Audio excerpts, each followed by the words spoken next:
मित्रों नमस्कार। Ganpati watch astrology से मैं प्रोफेसर डॉक्टर ए.के. चौबे।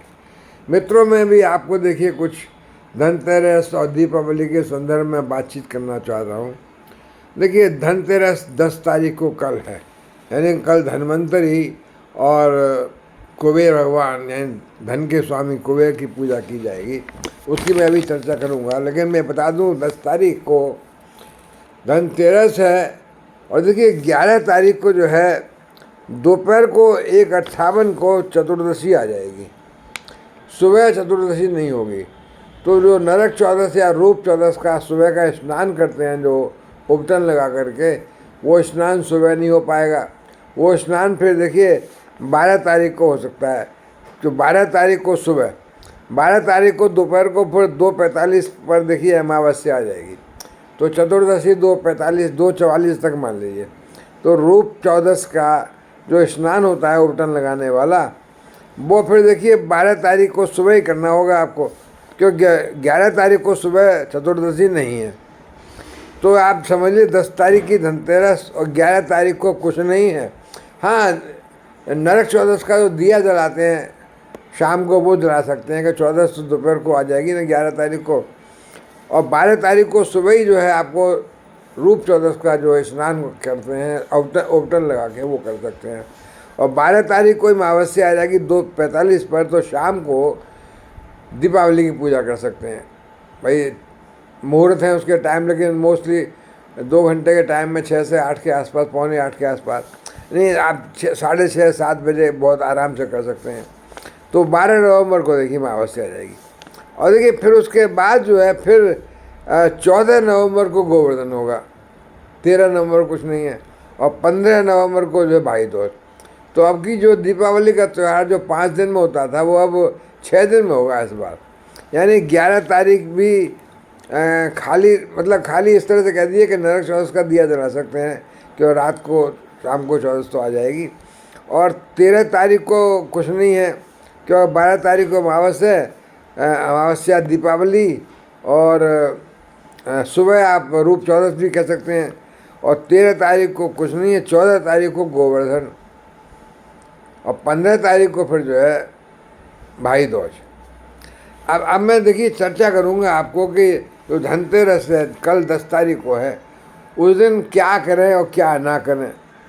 देखिए क्या करें, आप देखिए 5-6 चीज़ें ज़रूर खरीदें आप, वो बताऊंगा मैं आपको। देखिए धनतेरस पर आपको देखिए घर में जो है धन की देवी माँ लक्ष्मी, और देखिए शुभ लाभ के देने वाले गणेश जी, भगवान गणेश जी, तो माता लक्ष्मी और गणेश भगवान की दोनों की मिट्टी की मूर्तियाँ लानी चाहिए। तो मिट्टी की मूर्तियाँ इसलिए कि अगले साल उसको हम विसर्जन कर सकें उनका, अन्यथा वो उनका फिर रोज़ पूजन करना पड़ता है। तो मूर्तियों को विसर्जन कर दें, अगले साल फिर नहीं ले आएँ। इसलिए मैं सबसे अच्छी जो मिट्टी की मूर्ति रहती है, तो माता लक्ष्मी और गणेश की मिट्टी की मूर्ति अवश्य लाएँ, ताकि उन्हें फिर मतलब रोज़ रोज़ झंझट पूजा करने का न रहे, उनका विसर्जन कर सकते हैं आप। तो देखिए मिट्टी की मूर्ति लाने से, लक्ष्मी की गणेश की लाने से आपके जीवन में सुख समृद्धि का वास होगा, सुख समृद्धि आएगी, धन धान्य आएगा। देखिए धनतेरस को मैं समझता हूँ 5-6 चीज़ें लाना बेहद शुभ होता है। उसमें सबसे पहला देखिए झाड़ू है। झाड़ू धनतेरस को जरूर लाते हैं। देखिए झाड़ू, जिस तरह झाड़ू आपका कूड़ा कचरा साफ करती है झाड़ू लाने से, तो ये जो है झाड़ू का उसका प्रतीक है कि जो कूड़ा कचरा साफ हो रहा है, इस तरह से आपके मन का मैल और घर की दरिद्रता सब साफ हो जाए और माता लक्ष्मी का वास हो। तो झाड़ू को लाना बड़ा शुभ माना जाता है। देखिए और उसके अलावा जो है बताशे और खील बताशे, खीलें जो है नए अनाज का प्रतीक हैं। तो नए अनाज की, नए धान की, नए चावल की बनी हुई खीलें लानी चाहिए, और पुरानी खील बताशे का इस्तेमाल नहीं करना चाहिए। नए खील बताशे लाएंगे तो आपके घर में अनाज बहुत बढ़ेगा, धन धान्य बढ़ेगा, खुशियाँ बढ़ेंगी। और देखिए इसके अलावा फिर जो है आप खील बताशे के बाद जो है फिर पूरे साल आपके घर में देखिए धन धान्य की कमी नहीं होने पाएगी। और एक देखिए खड़ा धनिया यानी साबुत धनिया लाइए।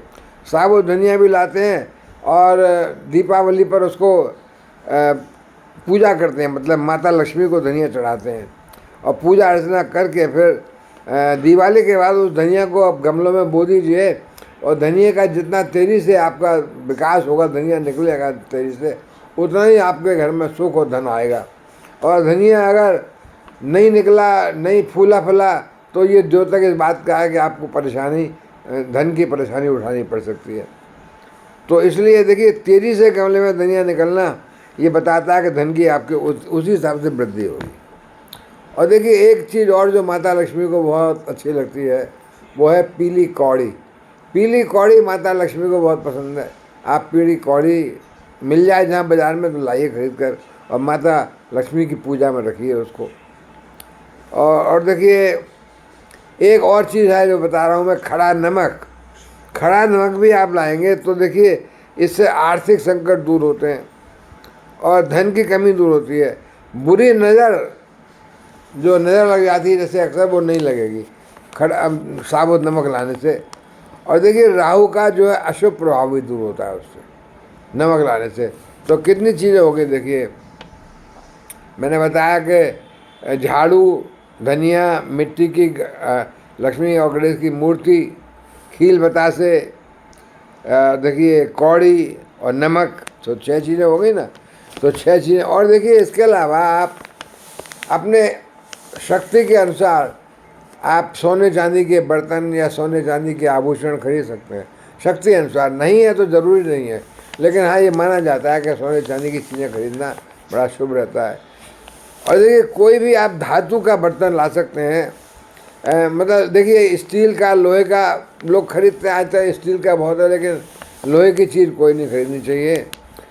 उसके अलावा देखिए, कोई भी प्लास्टिक का सामान नहीं लाना चाहिए, कांच का सामान नहीं लाना चाहिए, क्योंकि इनमें प्लास्टिक में, कांच में भी राहु का वास है और इससे आने से जो आपको दरिद्रता बढ़ती है।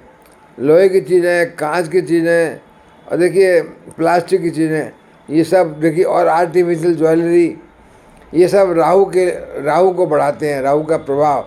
शीशे का सामान, ये सब जो है, इससे आपकी तरक्की रुक जाती है। तो तरक्की बढ़ाने के लिए क्या करें आप?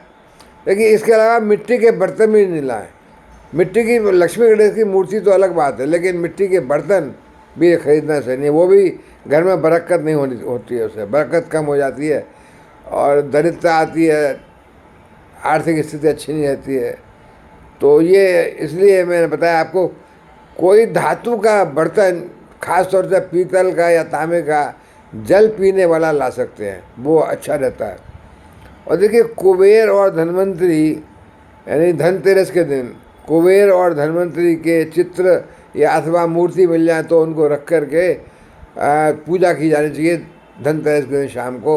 और देखिए, धन्वंतरी के लिए पूजा करें तो आप पीले फूलों से करें और पीली मिठाई से करें। और देखिए, कुबेर के लिए आप सफ़ेद मिठाई का इस्तेमाल करें। तो कुबेर की और धन्वंतरी की दोनों की पूजा धनतेरस के दिन बहुत शुभ रहती है, अच्छी रहती है। देखिए, धन्वंतरी जो है आपके बीमारियों के लिए, मतलब जब समुद्र मंथन हुआ था, धन्वंतरी अमृत कलश लेकर निकले थे। तो धन्वंतरी की पूजा से आपके घर की बीमारियां दूर होंगी। और कुबेर को तो आप जानते हैं, कुबेर तो धन के मालिक है, धन के इंचार्ज। वैसे हालांकि माता लक्ष्मी को कहा जाता है, लेकिन कुबेर कोठाधीश जैसे होते हैं, ट्रेजरार तो है, ट्रेजरार है वो तो कुबेर का पूजा, कुबेर का बंधन और धन्वंतरी का बंधन। और देखिए, आप कुबेर के लिए और उनके लिए वो क्या कहते हैं, उनका श्लोक जो दिया, कुबेर का चित्र रख करके आप दीपक जलाएं, एक मुखी दीपक जलाएं कुबेर के और धन्वंतरी के सामने। और ओम कुबेराय नमः, ओम ह्रीं कुबेराय नमः, ओम ह्रीं कुबेराय नमः का मंत्र का जाप कर सकते हैं। धन्वंतरी के लिए धन्वंतरी स्रोत मिल जाएगा आपको, धन्वंतरी स्रोत इंटरनेट पर देख लीजिए, आप उसका पाठ कर सकते हैं। तो देखिए, ये सब जो है धनतेरस के लिए खास उपाय हैं आपको बीमारी दूर करने के लिए और आपके आर्थिक स्थिति अच्छी करने के लिए। और माता लक्ष्मी और कुबेर की पूजा तो दिवाली के दिन तो करेंगे यार, वो सब तो आप जानते ही हैं। दिवाली को और गोवर्धन की पूजा, वो उसमें ज़्यादा चर्चा नहीं कर रहा हूँ। अभी मैं खाली धनतेरस का विशेष बताया मैंने, महत्व और इम्पोर्टेंस और क्या चीज़ लाएं क्या चीज़ न लाएं। देखिए जो मैंने बताया इसके आप अमल करेंगे तो आप देखिए घर में आपकी बरकत होगी, आर्थिक स्थिति अच्छी होगी, बीमारियां दूर होंगी और सुख शांति मिलेगी, धंधान अच्छा रहेगा मित्रों। तो मित्रों ये खाली धनतेरस और दिवाली के लिए मैंने विशेष सोचा कि आपको बताऊं। नमस्कार।